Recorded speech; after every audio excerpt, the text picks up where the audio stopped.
Hola, ¿qué tal? ¿Cómo están? Buenas tardes. Soy Alfredo Martínez de Aguilar en un programa más detrás de la noticia a través de Regeneración Televisión.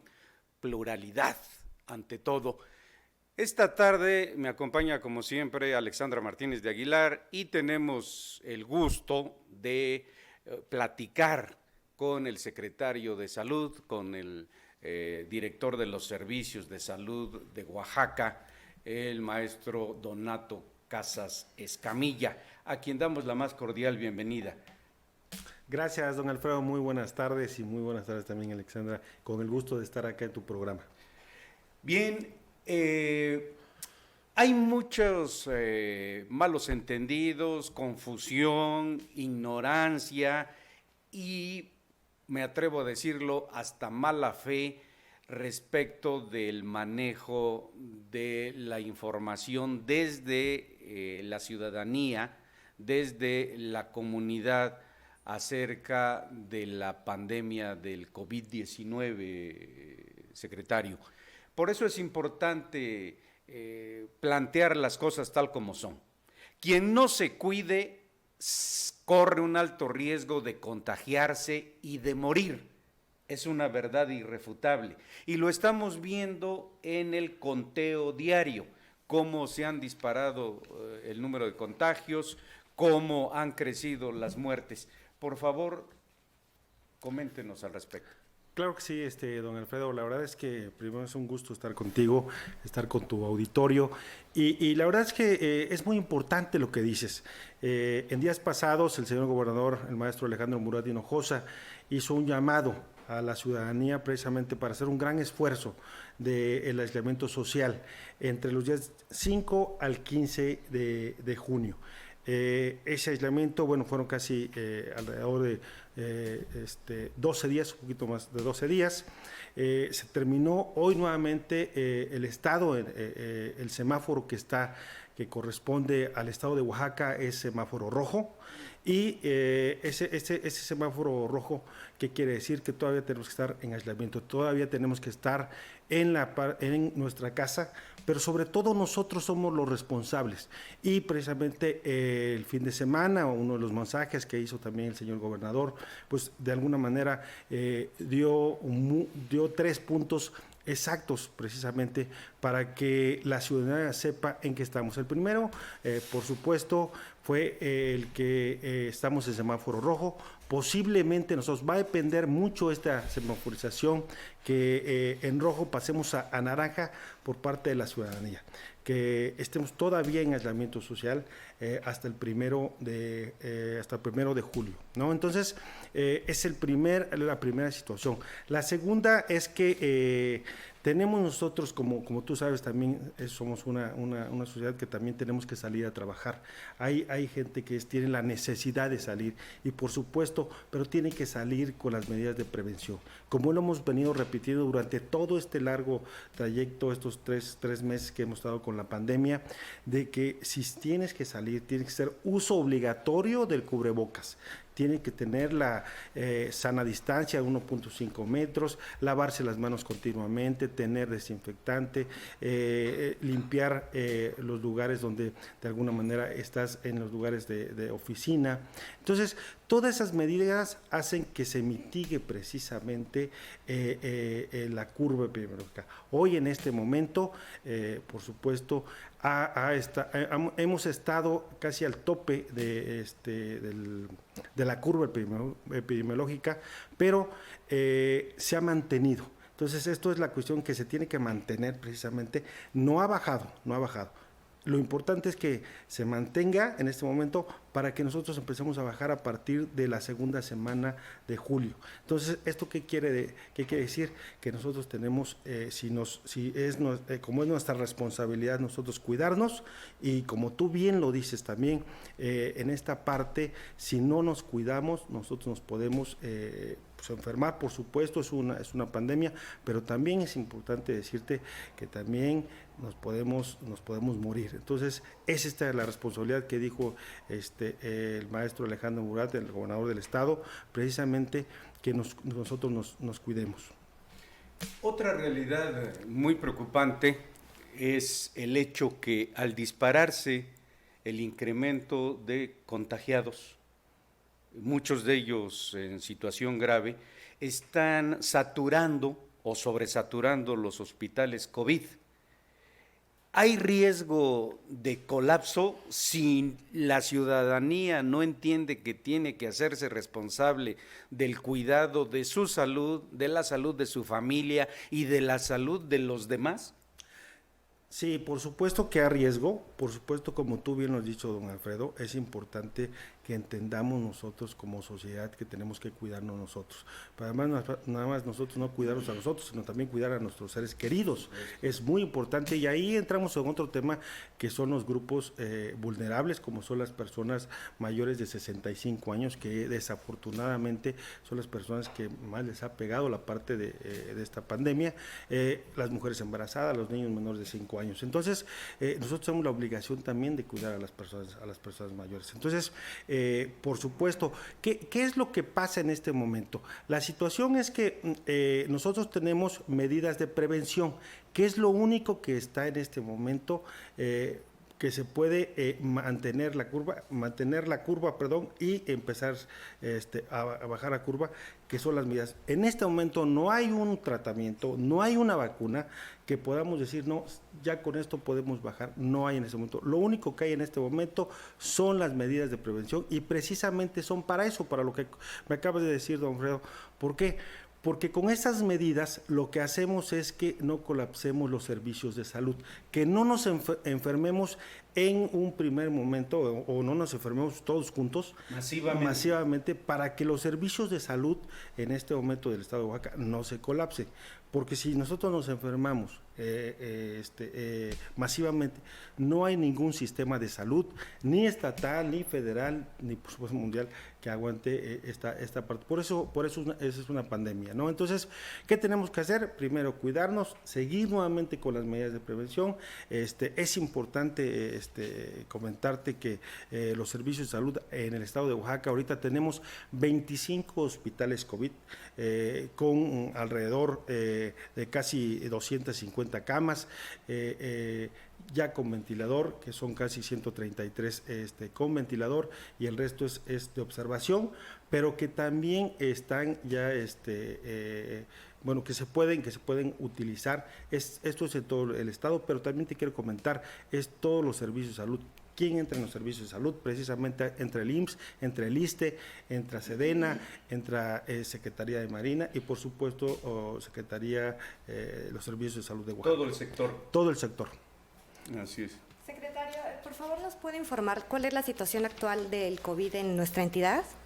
Claro que sí, mira, hasta el día de ayer que tenemos los datos, tenemos un corte nosotros a partir de la 1 de la tarde todos los días. Nosotros tenemos en este momento 7,810 notificaciones. ¿Qué quiere decir eso de notificaciones? Que se les han hecho pruebas, de los cuales de esas personas 7,800, 2,846 son casos negativos, 824 son casos sospechosos, 4,140 hasta el día de ayer que son casos confirmados, 3,055 son casos recuperados. Y este dato es muy, muy importante también que lo dé, porque este dato casi no se da, pero es importantísimo. De estos 4,140 que están confirmados, que son positivos, 3,055 son ya recuperados. Entonces, ¿qué quiere decir esto? Que hay que restarle, y también le restamos también, pues, desafortunadamente, las defunciones, que hasta el día de ayer eran 475 defunciones. Entonces, quedan alrededor de 610 casos en aislamiento o activos. Estos 610 casos, ¿dónde están? Hay algunos que están en los hospitales, que son alrededor de casi 243 que están en hospitales, y el resto está en su casa, está sin síntomas, pero sí está en observación. Entonces, los hospitales que tenemos o los pacientes positivos se encuentran en los hospitales, 243 personas. No todos están en terapia intensiva, hay un número menor. Y quiero comentarle precisamente, Alexandra, el porcentaje de las personas que se van a enfermar. Del 100% de las personas que se enferman, el 80% lo puede pasar en su casa, en aislamiento domiciliario. El 14% lo pasa en el hospital, pero como una cama de observación. Y el 6%, desafortunadamente, es los pacientes que necesitan terapia intensiva. ¿Y por qué? Porque seguramente tienen alguna enfermedad base, tienen alguna enfermedad como diabetes preexistente, como diabetes, como hipertensión, como obesidad. Y bueno, se va complicando, por eso ese 6% ocupa la terapia intensiva. ¿Y qué porcentaje de este 100% muere? Mira, sobre todo hablamos del 6%, que son los más grandes. Un alto riesgo. Es un alto riesgo. Estamos en la tasa de letalidad a nivel mundial 6.5, y a nivel estatal está entre el 5.7, algo así, me parece, por los datos. Ahorita no lo tengo en específico, pero te lo mando con mucho gusto. Claro que sí. Vale la pena siempre recordar no solamente las medidas que se tienen que seguir para no enfermarse, sino también que ahora que tenemos la presencia del secretario, que nos explique, para que la gente que todavía no cree en esta pandemia, cómo es el proceso que deben de seguir aquellas personas que tienen síntomas de COVID, a qué línea telefónica marcar, cómo aislarse y qué medidas deben de mantener los familiares con las personas que posiblemente puedan estar infectadas con COVID. Claro que sí, Alexandra. La verdad es que esto es bien importante lo que dices. Mira, nosotros tenemos una línea telefónica, pero primero quiero decirte los síntomas que tiene que pueden tener algún sospechoso de COVID-19, ¿no? Entonces, ¿qué pasa? Puede tener fiebre, en el momento puede tener fiebre, puede tener tos, dolores de cabeza, dolor muscular. Entonces, en ese momento necesitas hablar a este número que es de la UIES, que es el Centro de Atención Telefónica, la Unidad de Inteligencia de Emergencias en Salud. Entonces, este número telefónico, que es muy importante que tu público lo sepa y toda la población lo sepa para que podamos darle una mejor atención, es el 800-770-8437. Ahí hay personal las 24 horas del día tomando las llamadas. Se les hace un cuestionario para que de alguna manera empecemos a determinar cómo está la persona. Por supuesto, como esta parte de este contagio, de esta pandemia, es muy contagiosa, entonces tenemos que mandar una brigada, por ejemplo, a una persona que se sienta mal, de alguna manera se le hace el cuestionario, se manda una brigada a la casa, porque ha estado en contacto con sus familiares, por supuesto. Entonces se le hace un seguimiento, un estudio, primero una prueba, porque es sospechoso en este momento, es sospechoso, y se le hace una prueba, ya sea de PCR, que es de laboratorio, y ahí comentarte que el laboratorio pues es el laboratorio estatal, donde mandamos todas las pruebas del Estado, que es el laboratorio reconocido por el INDRE. Se mandan las pruebas, alrededor de 24 o 48 horas me dan la prueba y me dice que si es positivo o si es negativo. Si es positivo, le damos un seguimiento a la persona. El positivo se aísla completamente, se le da seguimiento a los familiares, a todos los contactos que haya tenido. ¿Por qué? ¿Por qué te digo esto? ¿Por qué se le da? Porque son contactos asintomáticos, posiblemente que estén positivos, pero que no tengan absolutamente ningún síntoma. Entonces, literal, cuando tú ves a una persona que tiene dolor de cabeza, está tosiendo, pues la verdad es que sabes que está enfermo, ¿no? No necesariamente COVID, pero tiene algo, ¿no? Entonces, El problema no es eso, el problema es la gente asintomática, la Así gente que no tiene ningún síntoma y que de alguna manera Y que es portador del virus. portador del virus, y ese es la más lo que necesitamos nosotros reconocer para poderlo aislar. Después de 14 días de que se aísla, se le toma una prueba o automáticamente después de los 14 días ya son negativos. Entonces se descarta, entonces fue positivo, 14 días ya son negativos. Es el tiempo de incubación. Es el tiempo de la cuarentena, porque y aquí ahorita, si me lo permites, don Alfredo, comentarte cómo son, es importante cómo son, de qué días a qué días se empieza a manifestarse el problema. Bueno, se aísla primero, se aíslan los contactos, después de 14 días pues ya se les da por negativos, ellos ya pueden salir, ya no están contagiando, ya pasaron, afortunadamente pues son las personas del 80% que no tuvieron síntomas y no hubo ningún problema con ellos, ¿no? De salud.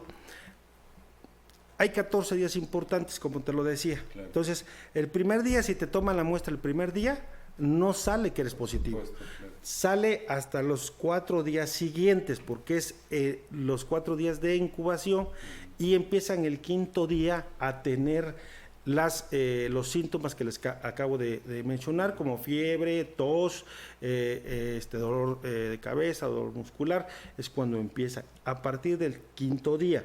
Después empezamos con el 7.º día, si se va en cuestión de falta de respiración, ya se van a los pulmones del 7.º al 9.º día. Es ahí cuando necesitan hospitalización.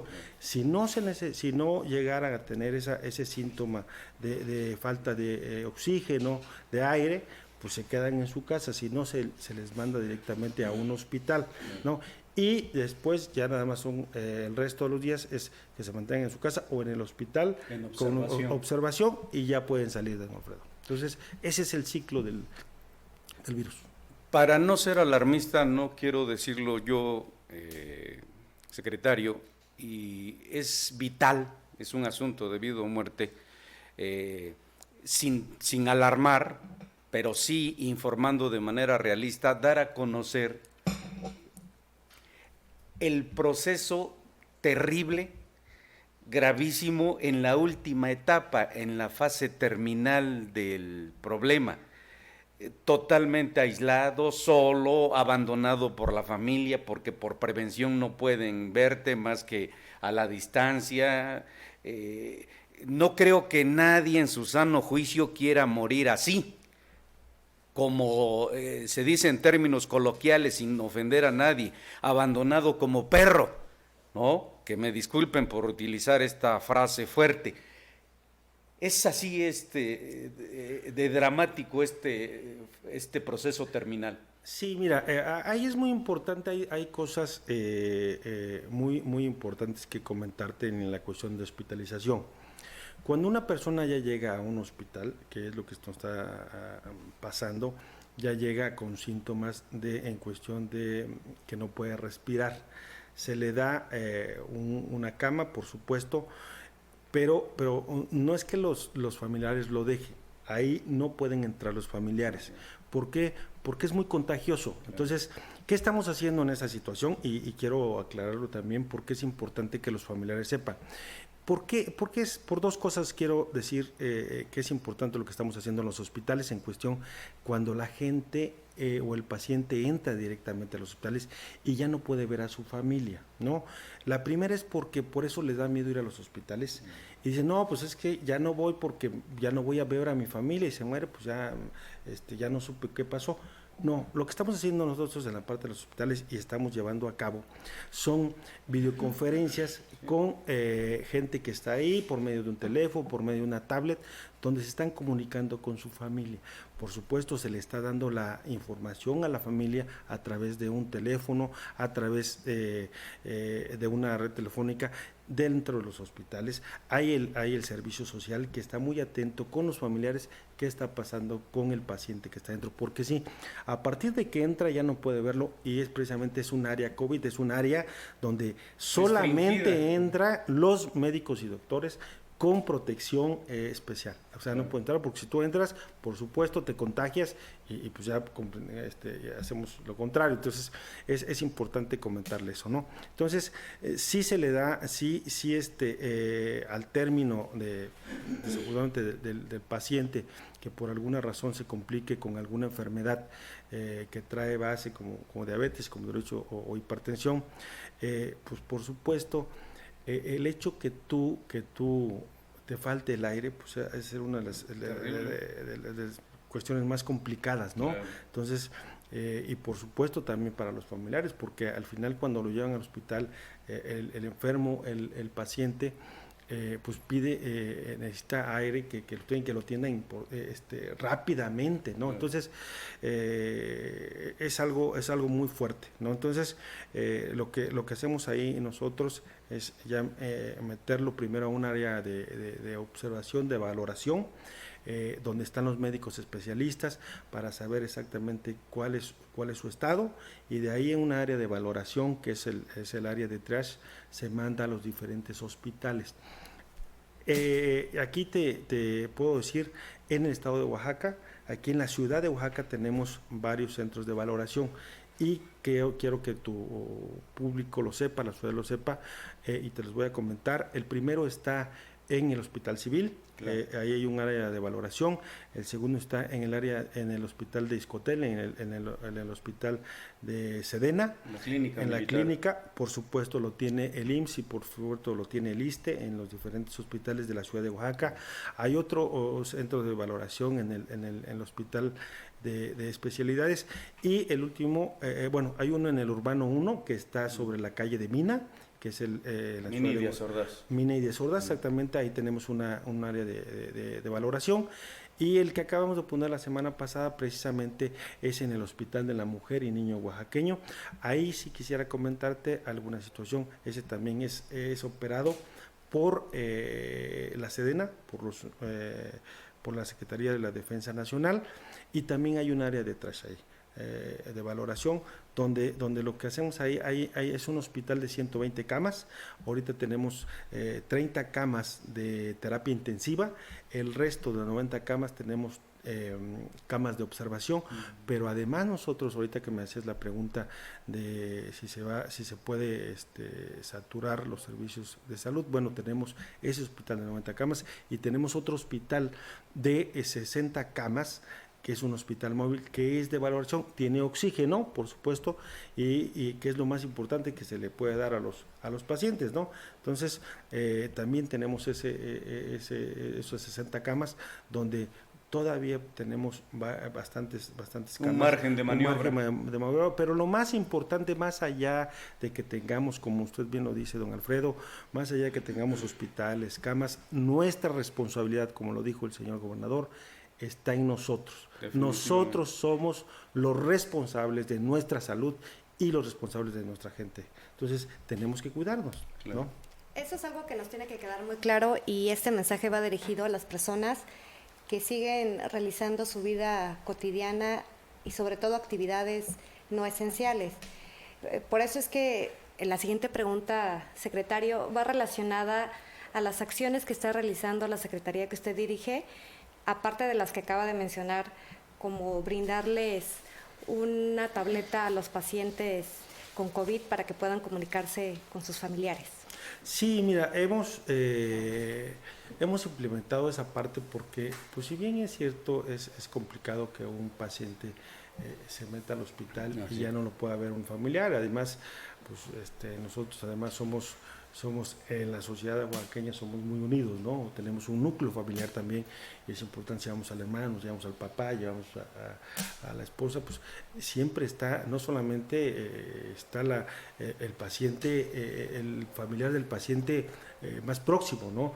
O sea, como si fuera el papá o la mamá, pero no, estamos... La familia todos, ampliada. ¿no? Estamos la familia ampliada, ¿no? Claro. Entonces, sí es importante comentarte este tipo de cosas, pero sobre todo que lo sepan que lo estamos atendiendo muy bien, que lo estamos atendiendo cuando entra una persona, un paciente a todos los hospitales de aquí del estado de Oaxaca, ya sea Sedena, ya sea IMSS, ya sea ISSSTE, ya sea Secretaría de Salud, está atendido perfectamente bien, con profesionales, por supuesto, porque aquí te quiero comentar que hemos hecho mucha capacitación con toda la gente, los médicos, y en este momento quiero aprovechar, agradecer a todos los médicos, a todas las enfermeras, a todos los camilleros, a todas los paramédicos. Los paramédicos que han sido fundamental en este momento, en este proceso de esta pandemia.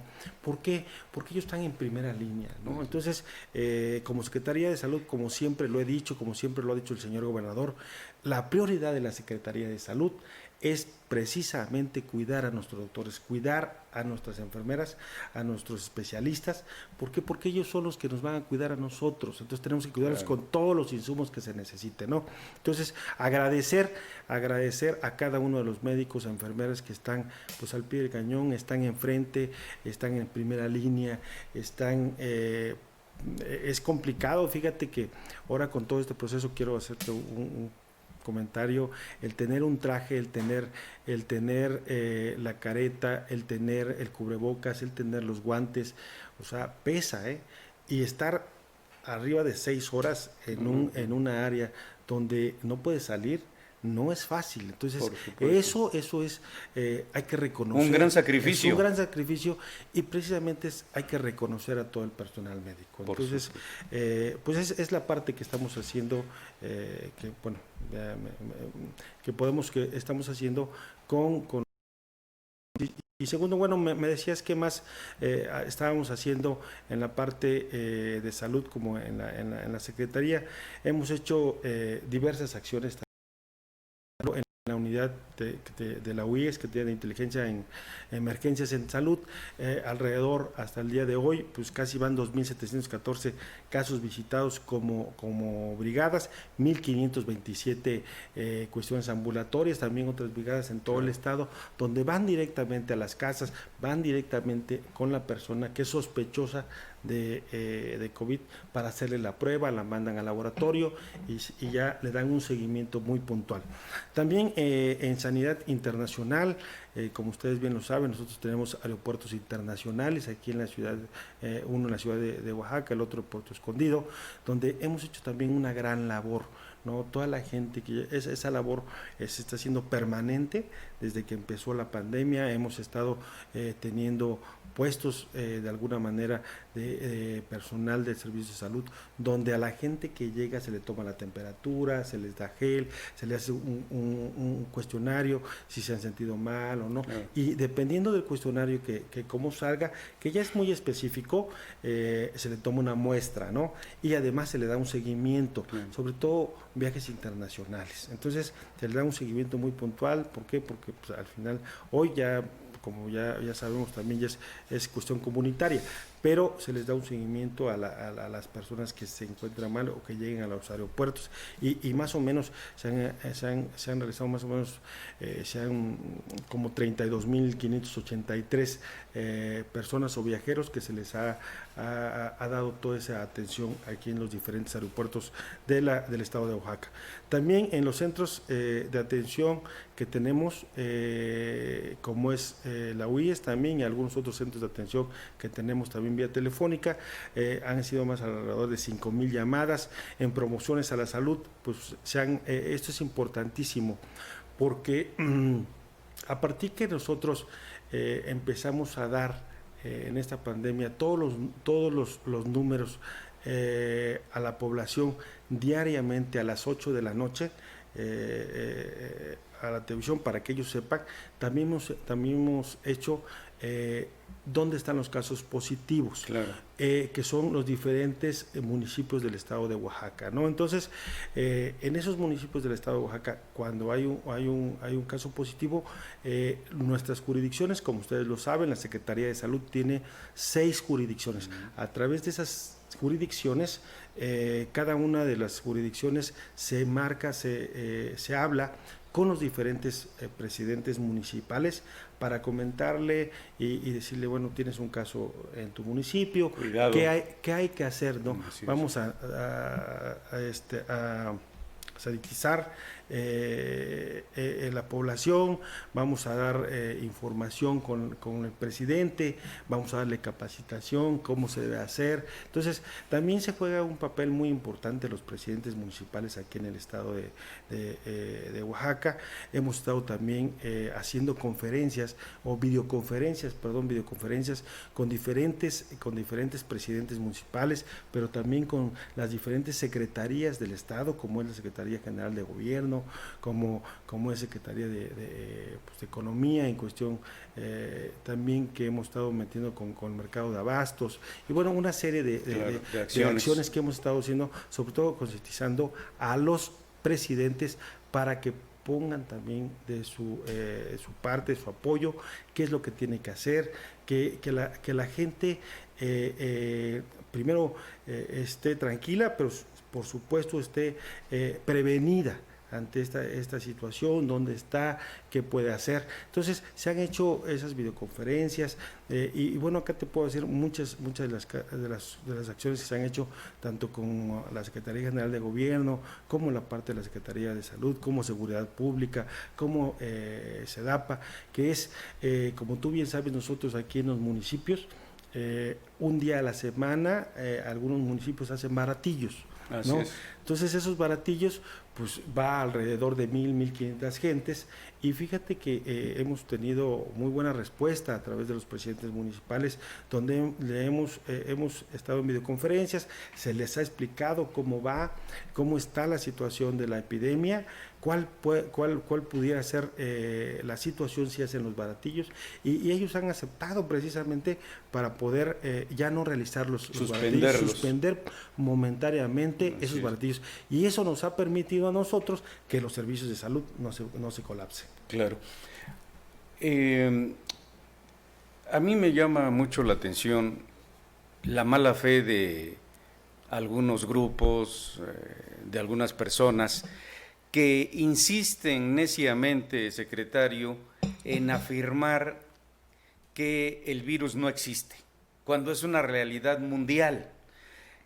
Y también insisten en que la satinización propaga el virus, contagia, y se oponen en algunas comunidades, en algunos municipios, y han agredido al personal, lo que resulta evidentemente condenable.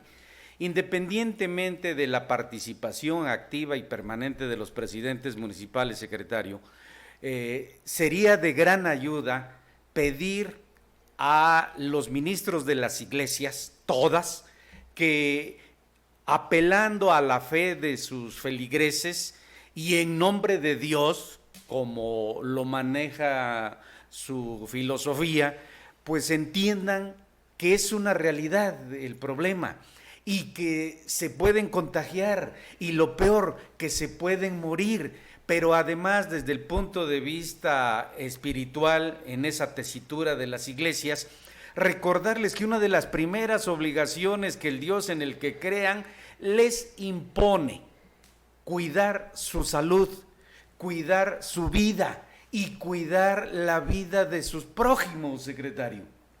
Sí, aquí es importante pues comentarte que la verdad hemos estado trabajando con cada uno de los líderes, no solamente religiosos, sino también con los líderes empresariales. O sea, con todos los líderes en una sociedad que nosotros nos encontramos, donde nos han permitido, en verdad, tener el llamado del señor gobernador, hacer el llamado al aislamiento social. ¿Por qué? Porque si bien lo dices, en cuestión de los líderes religiosos de todas las iglesias, todas las religiones, es importante que ellos lo sepan, y la verdad es que hemos tenido pues muy buen eco en ellos. Yo me he sentado con algunos de ellos, y la verdad es que pues me dicen, bueno, la Secretaría de Salud, como tú bien lo sabes, pues bueno, somos cabeza de sector y nosotros como Secretaría de Salud del Estado dependemos de una Secretaría Federal, por supuesto, de un comité estatal en seguridad en salud, donde pues estamos gran parte de las instituciones de aquí de gobierno donde se toman esas decisiones, y una de esas decisiones, bueno, es platicar con cada uno de estos líderes, verificar precisamente que ellos sepan toda la información que puede pasar, qué podemos hacer, darle información, darle capacitación, y que ellos nos ayuden precisamente con sus feligreses para que ellos entiendan que esto no es broma, esto no es una situación que se va a pasar, esto es una situación que llegó para quedarse y tenemos que estar conscientes de que tenemos que convivir con este virus. ¿Por qué? Porque esto es a nivel mundial, esto es una pandemia, por eso es una pandemia. Entonces tenemos que platicar con cada uno de estos líderes para que ellos nos ayuden con la sociedad de alguna manera a que las personas, los creyentes, pues vean, sepan qué puede pasar con este COVID-19. Esta pandemia no solamente ha traído cosas malas, sino también buenas, y una de ellas es las alianzas que se han creado con la sociedad civil, con empresarios y con instituciones. Por eso, secretario, quiero preguntarle qué donaciones han recibido de estos 3 sectores. Mira, aquí la verdad es que también, así como te lo comentaba, en cuestión de que hemos estado platicando con ellos, también la sociedad civil, las asociaciones hemos tenido una gran respuesta en cuestión de actos de donaciones, ¿no? Y bueno, algunas de las empresas o de las fundaciones que se encuentran aquí en el estado de Oaxaca, como son Jargelú, FENSA, Grupo Corona, Grupo Heineken, Coppel International, Infra del Sur, como muchos otros que se pueden ir en este momento, darles las gracias, porque ellos en verdad nos han dado sobre todo insumos para el personal médico, insumos, exactamente, que es fundamental, y hemos recibido alrededor de 5.621 gogles, 60.560 cubrebocas, 5.000 cubrebocas N95, como infinidad de gel, ¿no? Grupo Modelo nos dio agua para los médicos y enfermeras que están en los 25 hospitales COVID que tenemos en el estado. Y bueno, agradecer toda esa parte, como tú bien lo dices, también nos ha unido mucho para poder apoyar a nuestros hermanos oaxaqueños. Eso es muy importante, el oaxaqueño es solidario, ahí están instituciones milenarias como la Guelaguetza, como el Tequio, que lo prueban, y hoy más que nunca necesitamos esa solidaridad al lado de la calidez de las mismas relaciones familiares y comunitarias. Secretario, ya traíamos un déficit presupuestal en los servicios de salud de Oaxaca, que seguramente se ha acrecentado con esta emergencia sanitaria. Amén de que no hay presupuesto suficiente para hacer frente a la creciente demanda en la materia por el propio crecimiento poblacional. Eso requiere imaginación, creatividad, echar mano de otras opciones. Y en ese sentido se plantean algunas opciones de tratamiento alternativo, como el uso del plasma de los enfermos recuperados. Científicamente es posible echar mano de esto y hay autorización para hacerlo, porque vemos en las redes sociales que a diario se solicita apoyo de quienes están recuperados para que donen plasma. Sí, mire, qué buena pregunta. Es plasma convaleciente, se le llama precisamente. Nosotros tenemos que hacer administrativamente una serie de requisitos que nos pide COFEPRIS, INDRE, precisamente, para poder de alguna manera operar ese plasma. Por supuesto, nosotros de nuestra parte, como Secretaría de Salud, nosotros hemos estado ya haciendo, todo el protocolo que se necesita administrativamente para que nos den el permiso de poderlo realizar. Pero también operativamente o médicamente ya nosotros lo tenemos, y ahí está, compramos algunos insumos, están algunos doctores muy dispuestos a realizarlo, me he sentado con ellos, estamos viendo la parte de cómo sí poderlo usar, qué se necesita, y bueno, he estado hablando también con la parte de México para que nos autoricen. No solamente aquí en el estado de Oaxaca se empezó a dar, ya se empezó a dar en todo, bueno, parte del mundo, pero aquí a nivel nacional, en los diversos estados de la República, como son Nuevo León, como son Zacatecas, algunos otros estados que lo han estado implementando. Pero eso, como tú bien lo dices, necesitamos 2 permisos. ¿Por qué? Porque también hay un código de ética. Recuerda que esta parte pues, es sacarte la sangre, sacar el plasma de las personas que ya tuvieron o fueron positivos en su momento, y tenemos que dárselo a las personas que en ese momento son activos para que como tratamiento para su recuperación. Pero bueno, esta parte ya lo estamos haciendo, estamos viendo precisamente administrativamente y operativamente con cada uno de los doctores, que es uno de los tratamientos que en este momento, pues bueno, puede que coadyuvar para la ayuda o el tratamiento de los pacientes positivos. Como seguramente está enterado, algunas instituciones del sector salud, especialmente el Instituto Mexicano del Seguro Social, ya lo están aplicando. Ya obtuvieron, hasta donde sé, el permiso de COFEPRIS, ¿no?, y del INDRE para utilizar este medio alternativo. Es un precedente positivo en el cual pudieran apoyarse ustedes. Sí, por supuesto, y nos estamos apoyando no solamente aquí a nivel estatal, te comentaba, nos estamos apoyando a nivel nacional, como ya lo hicieron algunos otros estados. Bueno, también con esos algunos estados, yo estaba hablando con mi homólogo, secretario de Nuevo León, pues bueno, de alguna manera, cómo le hizo precisamente, cómo está, qué se necesita para poderlo implementar aquí en el estado de Oaxaca, o ponerlo en el estado de Oaxaca. Ahora no solamente con esta pandemia que estamos viviendo, pues estamos a salvo, o más bien dicho, somos más propensos a enfermarnos, sino también con la época de lluvias viene el problema del dengue. Ante esto, ¿qué acciones están realizando? Porque, pues bueno, no solamente es cuidarnos y cuidar, ¿no?, usted a través de políticas públicas la salud de los oaxaqueños, sino ahora con este nuevo elemento que se suma como posible problema de escalas mayores, ¿cómo están actuando? Mira, esto también es muy importante, porque si bien es cierto, pues la parte de la pandemia nos ha absorbido pues una gran parte de nuestro tiempo y del trabajo, ¿no? Sobre todo porque pues precisamente por eso es pandemia, por eso es una situación, pero pues la vida sigue.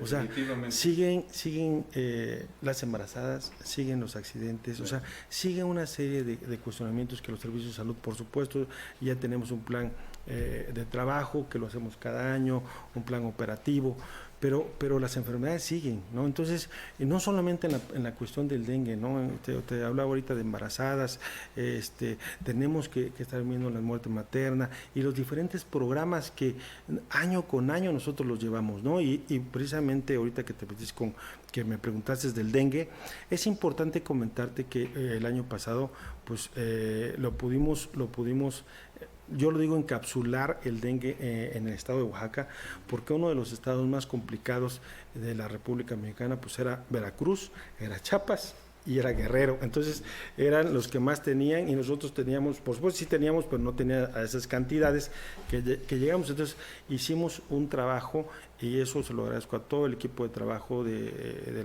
los servicios de salud, y en específico a los vectores. Entonces, en este momento, aparte de sanitizar la parte de las calles con los presidentes municipales para la no propagación del COVID-19, también estamos haciendo las actividades con la labor de vectores. No hemos dejado de trabajar, también los programas de vectores, ir a cada uno de los municipios para poder tener y hacer las nebulizaciones.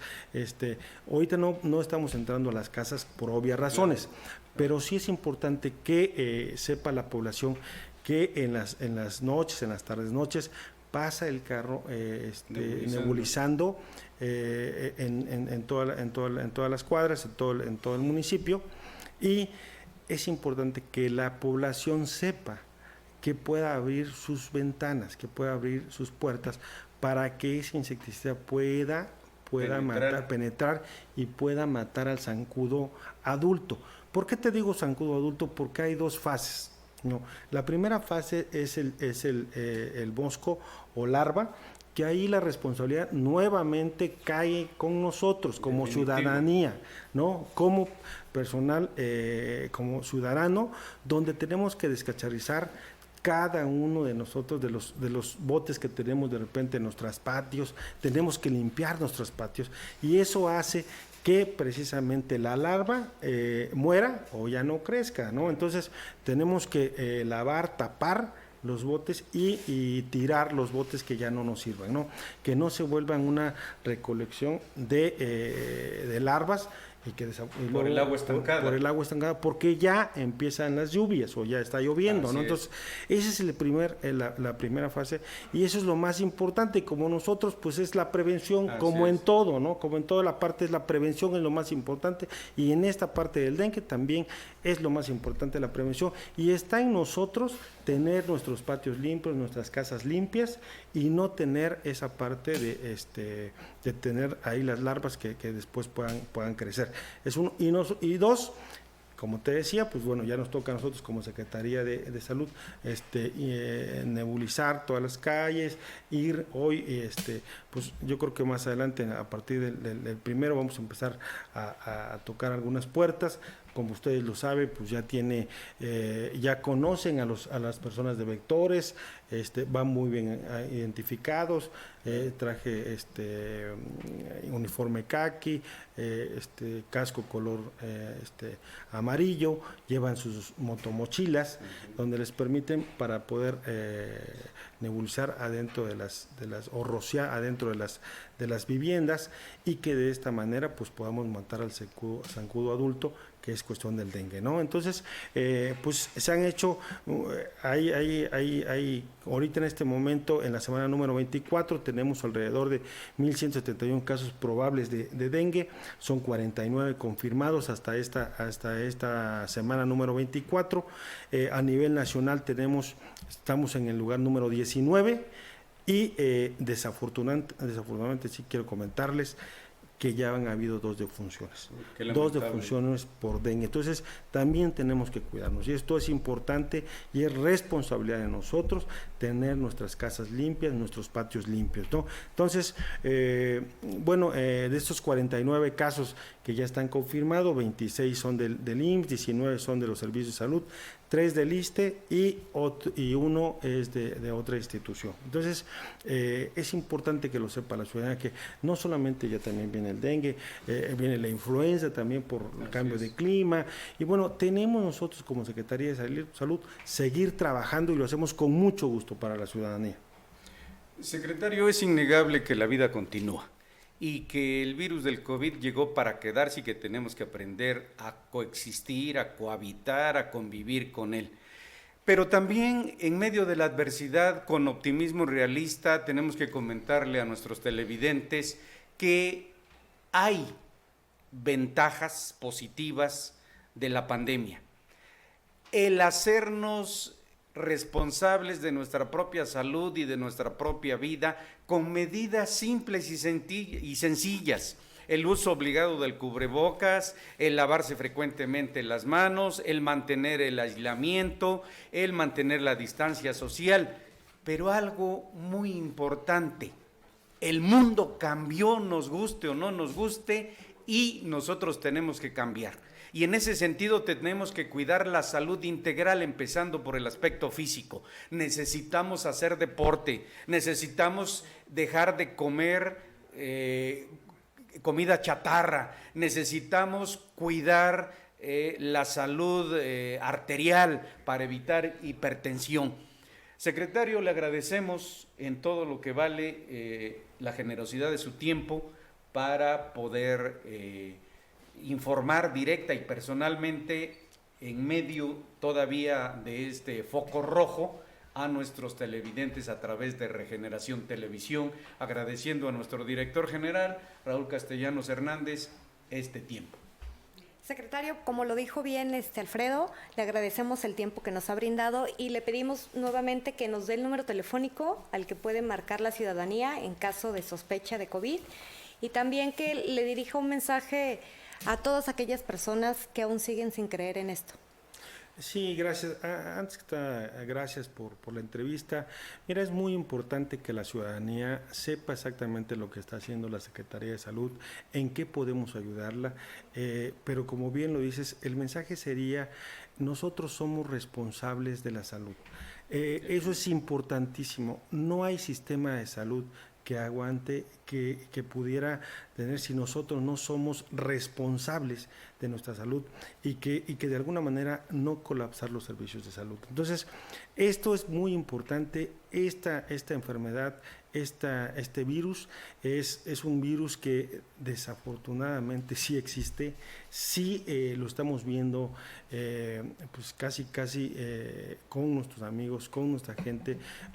Hoy les quiero comentar, hemos vivido con varios familiares ahí que han tenido esta enfermedad y bueno, que la gente sea responsable, que en verdad cuide a sus seres queridos, ¿no? Entonces, que se cuide ellos y cuide a sus seres queridos, porque con base a esto, vamos a tener que caminar durante todo este lapso. La Organización Mundial de la Salud pues ya determinó que COVID-19, el coronavirus, pues bueno, llegó para quedarse. Entonces tenemos que cambiar. Hoy creo que hay un cambio en la situación ya de ver las cosas. Durante mucho tiempo vamos a tener que usar la parte de cubrebocas siempre. Creo que también el lavado de manos, el aislamiento de sana distancia, cada una de estas medidas de prevención nos van a ayudar, pero quiero comentarlo, nos van a ayudar no solamente para el COVID, sino también nos van a ayudar para muchas otras enfermedades. Entonces, eso es lo bueno de esta parte y que la gente primero nos permita ayudarla. El número telefónico que se los voy a dar, que es el 800-770-8437, es para ellos, precisamente para que nosotros podamos ayudarla, decirle a dónde va, si cómo se siente, qué hospitales están cerca y bueno, dar la mejor atención. Pero nuevamente la responsabilidad está en cada uno de nosotros. Muchas gracias a nuestros queridos televidentes por el tiempo que nos han dedicado en este programa Detrás de la Noticia. Soy Alfredo Martínez de Aguilar. Hasta la próxima.